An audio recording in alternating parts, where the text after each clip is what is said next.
چلے اسی تنخواہ میں سے جب بندہ بڑے بیٹے کی شادی کر کے بہو بیاہ کے لے آئے تو پھر بھی کام چلتا ہے، اور جب اس بیٹے کو اللہ بچے عطا کر دے تو اسی گھر میں، اسی آنگن میں، اسی چھت کے نیچے کام چلتا ہے، تو پھر تو مان جانا کہ چلانے والا تو نہیں، چلانے والا کوئی اور ہے۔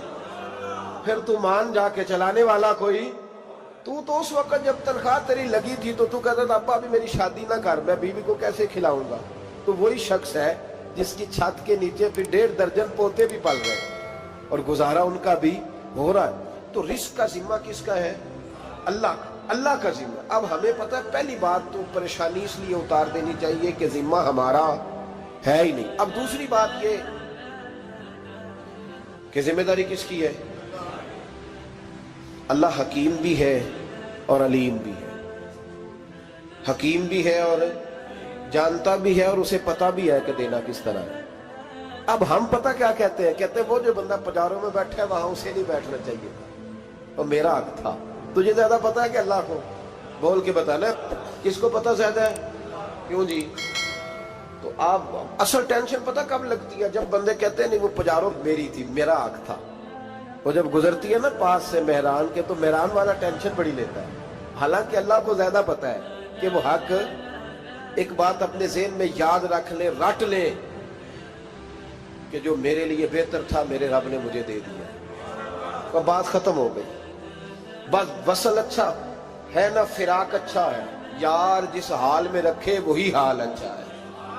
بس جو میرے حق میں بہتر تھا میرے رب نے مجھے، مسئلہ یہ ہے کہ تو اس پہ راضی ہونے کو تیار نہیں۔ حضرت علی کرم اللہ تعالیٰ وجہ الکریم نے میرے نبی پاک کی ایک حدیث بیان کی ہے، اور جناب علی جب یہ حدیث بیان کیا کرتے تھے تو حضرت مجاہد فرماتے ہیں یوں لگتا تھا کہ جیسے حضرت علی ہمیں ہر پریشانی سے نکال رہے ہیں۔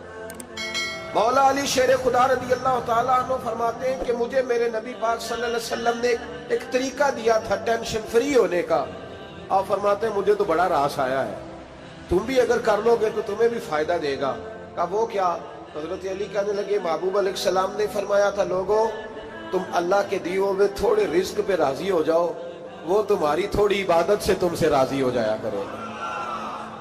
بس تم 2 نفل بھی پڑھو گے تو اللہ راضی ہو جائے گا، تم 1 رکوع بھی سویرے اٹھ کے پڑھو گے تو وہ راضی ہو جائے گا، وہ تمہارے 313 درود شریف سے راضی ہو جائے گا، تم اس کے دیے ہوئے تھوڑے رزق سے راضی ہو جاؤ۔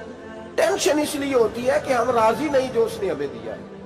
وہ حال میں مزید کی جو دوڑ ہے نا، حال میں مزید کی، بے قدرہ کچھ قدر نہ جاتی، کیتی خوب تسلی ہو، دنیا دار پجاری زردے، کتیاں دے گل ٹلی ہو، بک بک روشن اکھیاں تکیو ویک حویلی کلی ہو، تے کوچ نصیر اساں جد کیتی پہ جانی تھر تھلی ہو۔ تو یاد رکھیں یہ جو ہے نا مصیبت کے مال آ کیوں نہیں رہا، وہ سامنے والا پلاٹ میرے گھر کے سامنے ہے گھر کے سامنے، پر رجسٹری میرے نام کیوں نہیں؟ یہ مصیبت سانس نہیں لینے دیتی۔ موٹر سائیکل کھڑی کرتا ہے نا جب آ کے دکان سے روٹی کھانے آتا ہے، دفتر سے گھر آتا ہے، کاروبار سے آتا ہے، تو جہاں موٹر سائیکل کھڑی کرتا ہے وہ ٹینشن بڑی ہے کہ کبھی میری ہو جائے نا یہ والی جگہ تو میں یہاں بھی بورڈ لگاؤں اپنے نام۔ اس نے مالی پریشانی پیدا کی۔ تو جس حال میں ہے، کیونکہ تو نے اپنا یہ حال خود نہیں بنایا، جس نے بنایا ہے وہ بڑا بہتر جانتا تھا کہ تو اسی حال میں اسے اچھا لگتا ہے۔ تو اسے اسی حال میں، ایک بزرگ تھے تو ان کی طبیعت بڑی علیل ہو گئی، بیمار ہو گئے، تو اللہ نے آزمائش دی تو کیڑے پڑ گئے وجود میں۔ ایک کیڑا یہاں سے کھا رہا تھا، اللہ والے بڑے راضی رہتے ہیں اس کی رضا پہ، تو کیڑا یہاں کھا رہا تھا تو نیچے گر گیا، تو بابا جی نے اٹھا کے پھر وہاں رکھ لیا، کہنے لگے جب اس نے تیری ڈیوٹی مجھے کھانے کی لگائی ہے تو میں اس بات پہ راضی ہوں، تو نیچے کیوں گرتا ہے؟ بس ٹھیک ہے کھا، جب اس نے تجھے ڈیوٹی جو تیری لگائی۔ سالبہ بن عبد الرحمن ایک صحابی تھے، سالبہ غالباً، نبی پاک صلی اللہ علیہ وسلم کی خدمت میں آئے، کہنے لگے یا رسول اللہ صلی اللہ علیہ وسلم غربت بڑی ہے، میرے لیے دعا کریں اللہ زیادہ مال دے۔ تو محبوب صلی اللہ علیہ وسلم نے فرمایا تو جس حال میں اچھا ہے وہ تیرے لیے بہتر ہے، اس میں تو ہے وہی حال تیرے لیے۔ مشکل ہے نا یہ جواب سننا؟ کہتے پیر صاحب فلان جگہ سے تویز آیا، وہاں تو وارے نے آرے ہو گئے، تو آپ کے ہاں؟ تو میں کہتا ہوں یہ تویز دینے والا اگر تویز دے کے امیر بناتا ہے تو پہلے خود کیوں نہیں بنتا؟ یہ خود تو 150 کا تویز بیچ رہا ہے، اپنی بیچارے کی حالت یہ ہے۔ اگر اتنا ہی تویز اس کا چلتا ہوتا تو پہلے 5 جو پجارو اس کے دروازے پہ کھڑی ہو۔ عجیب چکر ہے اور عجیب جگہ لوگ الجھ گئے، سمجھتے ہی نہیں بات کو۔ یا رسول اللہ صلی اللہ علیہ وسلم دعا کر دے تو محبوب نے کیا فرمایا؟ فرمایا تو جس حال میں ہے نا وہ حال تیرے لیے بہتر ہے، اسی میں رہ۔ کہ نہیں حضور دعا کرے۔ فرمایا سال بعد تو باز آ جا۔ حضور دعا کرے۔ فرمایا تو باز آ جا۔ 2-3 دفعہ کا ضد کی، محبوب نے فرمایا جا پھر اللہ تجھے زیادہ پیسے دے گا۔ چند بکریاں خریدی، اتنی برکت ہوئی کہ بکریوں کے ریوڑ بن گئے۔ پھر کچھ بکریاں بیچ کے گائے خرید لی، ان کے بھی ریوڑ ہو۔ پھر کچھ اونٹ اونٹنیاں لے لی، ریوڑ ہی ریوڑ۔ پہلے 5 وقت مسجد میں آتے تھے، اب فجر اور عشاء رہ گئی۔ پھر مال زیادہ ہوا تو مدینے شہر میں کوئی جگہ ہی نہیں، مدینے سے باہر حویلی خریدی، پھر جمعہ ہی رہ گیا۔ جمعے کے جمعے آتے، زکوٰۃ کا حکم آیا۔ میرے نبی کریم علیہ السلام نے حضرت ابو ہریرہ کو بھیجا، فرمایا جا اسے کہہ تیری زکوٰۃ بنتی ہے 2.5%۔ 10 کروڑ روپیہ ہو تو کتنی زکوٰۃ بنتی؟ بھئی 1 کروڑ کی 2.5 لاکھ ہوئی نا، تو 10 کروڑ کی کتنی ہوئی؟ تو بڑی مصیبت ہے جب بینک سے میسج آتا ہے نا کہ 25 لاکھ نکل گیا تیرے اکاؤنٹ سے، بہت بڑی مصیبت، بڑی ٹینشن ہوتی ہے۔ ایک صاحب میرے پاس آئے، ان کی زمین اچانک مہنگی ہو گئی، اچانک پہلے کچھ 15-16 لاکھ کی ایکڑ زمین تھی، پھر وہ کروڑ کی ہو گئی۔ تو میرے پاس آئے، کہنے لگے وہ 10 کروڑ روپے بنتے ہیں تو زکوٰۃ، تو میں نے کہا آپ نے کیا کیا؟ زری زمین پہ عشر آتا ہے، اس پہ زکوٰۃ نہیں آتی، تو آپ نے کیا کیا؟ کہنے لگے وہ کچھ سوسائٹی کے رول کے مطابق میں نے فائلیں وغیرہ لے لی ہیں، اب میں نا کبھی موقع آئے گا تو ان کو بیچوں گا۔ تو میں نے کہا اب تو آپ کا یہ مال ہو گیا بزنس کا، تو اب تو اس پہ زکوٰۃ آئے گی۔ 10 کروڑ پہ جب 25 لاکھ سنا تو کہنے لگے فوراً دینی پڑتی ہے کہ تھوڑی تھوڑی سے بھی کام چل جاتا ہے؟ تو میں ان کا چہرہ دیکھنے لگا، میں نے کہا نہیں وہ تو آپ کو پتہ ہے، ویسے حضرت عمر فرمایا کرتے تھے بانٹ کے نہ دو، کوشش کرو کسی ایک کو ہی دو، چلو کسی کا تو کچھ بن جائے، تو ایک کو ہی دینی چاہیے۔ کہنے لگے تو مطلب یہ ایسا ہی حکم ہے؟ میں نے کہا آپ کسی اور سے تحقیق کر لیں۔ اب یہ بھائی لیتے وقت نہیں تجھے ٹینشن ہوئی کہ 15 لاکھ کا کروڑ ہو گیا، تو اس وقت کبھی تو نے کہا کہ یا اللہ تو یہ کیسی سوچ ہے مسلمان، کس طرح کا اس کا؟ ہمارے ہاں جب کسی آدمی پہ حالات خراب ہوتے ہیں نا تو سب سے پہلے وہ اس طرح کرتا ہے کہ جو میں کہیں اللہ کے رستے میں دیتا ہوں پہلے اسے بند کروں۔ جس رستے تجھے آ رہا تھا پہلے تو نے وہ رستہ بلاک کیا۔ حضرت اسماء بنت ابی بکر صدیق کہتی ہیں میں حضور کو مسجد کے لیے، ادارے کے لیے، صحابہ صفہ کے لیے کچھ دے رہی تھی، تو میں نے گننا شروع کیا تو حضور مسکرانے لگے۔ حضور مسکراتے کیوں ہیں؟ تو فرمانے لگی، محبوب فرمانے لگے اسماء اللہ کے رستے میں گن گن کے نہ دیا کر، ورنہ وہ بھی تجھے گن گن کے دے گا، تو اس کے رستے میں بے حساب دے، وہ بھی تجھے بے حساب ہی عطا فرمائے۔ لیکن پہلے یہ والا پہلے دروازہ بند کرو، یہاں سے پیسے ختم ہو رہے ہیں، تو اس طرح کرنا بھائی۔ اس دفعہ سوٹ ذرا گرمیوں والے نہ خرید، لیکن جو تو اللہ کے رستے میں دے رہا ہے اسے دیتا رہے، لیکن ہم اپنا نقصان کرتے ہیں، زیادتی کرتے ہیں اپنے ساتھ۔ میں نے آپ کو پہلے بھی بتایا تھا پیار کی بولی ہے، پھر بولتا ہوں۔ ایک بڑے بڑے پیار والے دوست ہیں، ایک دفعہ مجھے کہنے لگے کہ آپ کئی دفعہ اعلان کرتے ہیں تو مجھے اچھا نہیں لگتا، اور آپ ادارہ بھی بہت زیادہ بننے والا ہے، بڑی چیزیں میں دیکھتا ہوں جو ہوں تو بڑا نظام اچھا ہو جائے، آپ دعا کریں اللہ مجھے پیسے دے تو میں بڑے سارے خرچ کروں گا اس کے راستے میں۔ تو میں نے کہا یا اللہ اسے 10 کروڑ دے، یہ 9.5 کروڑ تیرے راستے میں دے دے گا۔ تو چپ کر گیا، جس طرح آپ نہیں کر گئے سارے، چپ کر گیا وہ بھی۔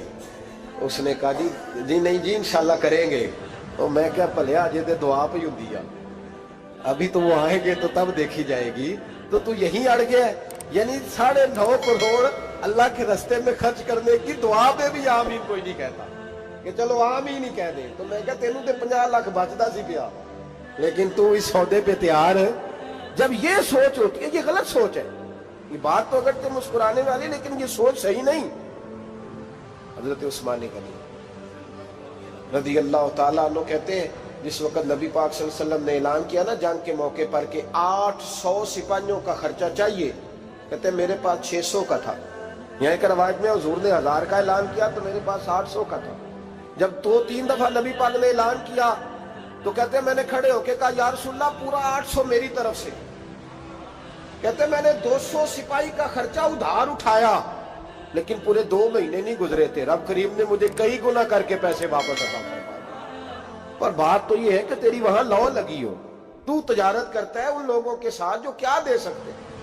تو سالبہ کے پاس حضور نے پیغام بھیجا، پہلے تو کہا تیرے لیے بہتر نہیں مال، جب اصرار کیا تو بڑی برکت ہو گئی، بڑا آیا تو فرمایا زکوٰۃ دے، 2.5% زکوٰۃ ہے۔ جب سوچا کہ 5 اونٹوں پہ ایک بکری جائے گی اور بڑا سارا مجھے دینا پڑے گا، اب جب غور کیا تو یہ تو نہ کہا کہ میں نہیں دیتا۔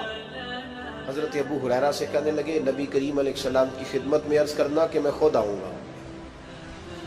حضرت ابو ہریرہ نے آ کے عرض کی یا رسول اللہ صلی اللہ تعالی علیہ وسلم، حضور وہ کہتے تھے میں خود آؤں گا، تو کہتے ہیں محبوب نے ٹھنڈی سانس لی، فرمایا اسے کہا تھا کہ تیرے لیے مال بہتر نہیں، اب ہلاک ہو گیا، ہائے افسوس ہلاک ہو گیا۔ ان کو بھی تھوڑی دیر کے بعد احساس ہوا کہ یہ میں نے کیا کیا، نبی پاک کو ہی کہہ دیا نہیں ہے، حضور کو کہہ دیا بعد میں آؤں گا۔ اب دوڑے آئے، عرض کی حضور میں سارا کچھ لے کے آئے ہوں، قبول کر لیں۔ محبوب نے فرمایا گویا بلال حبشی کی خشک کھجور بھی قبول ہے، اور صہیب رومی ایک اٹی باندھ کی لائے تو وہ بھی قبول ہے، اور عمار بن یاسر اور مصعب بن عمیر اگر 2 دینار دے جائیں اور کوئی پرانا جوڑا کسی سپاہی کے لیے چھوڑ جائے تو وہ بھی قبول ہے، لیکن تو اپنا لاکھوں لے کے چلا جا، تیرا کوئی نہیں قبول، معاف کر دیں۔ فرمایا جا معاف کیا، پر پیسے لے کے نہ آنا۔ اگلے سال پھر آئے، بندے ہوئے ہاتھ ہیں، محبوبہ میں دولت کا کیا کروں گا، آگ لگانی ہے، قبول کر لیں۔ فرمایا تو لے جا، تیرا نہیں قبول، گرا جو ان کی نگاہ سے وہ سنبھل نہیں سکتا۔ حضور نے وصال ظاہری کیا تو جناب صدیق اکبر کے پاس آئے، لاکھوں کا مال، ابو بکر قبول کر لو، تو جناب صدیق اکبر کہنے لگے اس کا کر لو جس کا نبی نے نہیں کیا، چل جا کوئی نہیں چاہیے۔ حضرت عمر کے زمانے میں قحط پڑ گیا، بارشیں نہیں ہوتی، غلہ نہیں ملتا، حالات خراب ہے، مالی طور پہ بحران آ گیا، غربتیں، مجبوریاں، تکلیفیں، آ کے روئے، عمر میرا قبول کر لو، مجھے معافی تو مل گئی تھی نا۔ فرمایا معافی اپنی جگہ پہ، پر جس کا مصطفیٰ نے قبول نہیں کیا۔ بہت سارے لوگوں کو پتہ ہی نہیں کہ ان کا قبول ہی نہیں ہوا، اور وہ الجھے ہوئے، انہیں خبر ہی نہیں کہ اصل بات کیا ہے۔ فرمایا جس کا مصطفیٰ کریم نے قبول نہیں کیا، اب ہیرے اور جواہرات بھی لے کے آئے تو بھوکے مریں گے، پر اس کا قبول، اس بات پہ راضی رہو، اس حال میں اللہ نے رکھا ہوا، اس حال میں راضی رہو۔ یہ جو مصیبت ہے نا دیکھنی کہ وہ بھی میرے پاس، تمہیں کیا پتا، کبھی پوچھ تو صحیح اس سے وہ کس مصیبت کا شکار ہے، جو مالی طور پہ بڑا امیر ہے، تو اس کی طرف دیکھ کے اپنا دل برا کرتا ہے۔ بس جس حال میں رب نے رکھا ہے اس حال میں رہ۔ حضرت عثمان غنی کے زمانے میں تو وہ وصال کر گئے، لیکن بھائی تو جس حال میں تیرا رب تجھے رکھتا ہے اس حال میں رہ، تیری مالی پریشانیاں ختم ہو جائیں۔ میں نے پہلے بھی شاید آپ کو ایک دفعہ کہا تھا، میں تعلیم سے فارغ ہوا تو میرے ایک استاد اور میرے کچھ دوست کہنے لگے افریقہ آ جائیں آپ، بھائی بہت بڑا ادارہ ہے، اس کو چلائیں، اس کو سنبھالیں۔ میری والدہ سے میں نے کہا، اس طبیعت ہوتی ہے نا انسان کی، میرا بھی دل لگ گیا۔ میری اماں پڑھی نہیں تھی لیکن اللہ نے دانائی بڑی عطا فرمائی تھی، حکمت بڑی تھی، سیانی بڑی تھی۔ تو میں نے کہا اماں جی وہ مجھے ساؤتھ افریقہ کی دعوت ہو رہی ہے تو آپ کیا کہتی ہیں؟ تو اٹھ کے میرے پاس آ گئی اور مجھے انہوں نے اپنے بازوؤں میں لے لیا، پھر میرا ماتھا چوما، کہنے لگی پتر میں تے وال بھی نہ پوٹ کے دیوا کسی نے، ہم نے دولت کا کیا کرنا، تو اللہ کا نام لے کے کہیں بیٹھ جا، رب کریم رون کے لگا دے گا، خیر ہو جائے۔ تو میرے بھائی یاد رکھیں ان چیزوں سے تھوڑا سا دیکھیں نا، قناعت کریں، جو اللہ نے دیا اس پہ راضی ہو جائے، اللہ بڑا مہربان ہے، وہ آسانیاں کر دیا کرتا ہے۔ تو یاد رکھیں میرے رسول کریم علیہ السلام نے ایک تو ہمیں درس یہ دیا ہے کہ تو سمجھ جا، قرآن نے ہمیں بتایا ہے کہ روزی تیری ذمہ داری نہیں، روزی کس کی ذمہ داری ہے؟ اللہ کی۔ اور دوسری بات یہ کہ جو اللہ نے تمہیں دیا ہے اس پہ تو راضی ہو جا، تیری مالی پریشانیاں ختم ہو جائیں۔ اور پھر حضور صلی اللہ علیہ وسلم نے فرمایا مذہبی طور پر جب دیکھو تو آگے دیکھو، اور دنیاوی طور پر جب دیکھو تو پیچھے دیکھو، پریشانی ختم ہوگی۔ مذہبی طور پر جب دیکھو، جو 5 نمازیں پڑھتا ہے وہ تہجد پڑھنے والے کو دیکھے، اور جو تہجد پڑھتا ہے وہ اشراق چاشت پڑھنے والے کو دیکھے، اور جو بندہ اشراق اور چاشت پڑھتا ہے پھر اس کو دیکھے جو سارا دن مصطفیٰ پہ درود پڑھتا ہے۔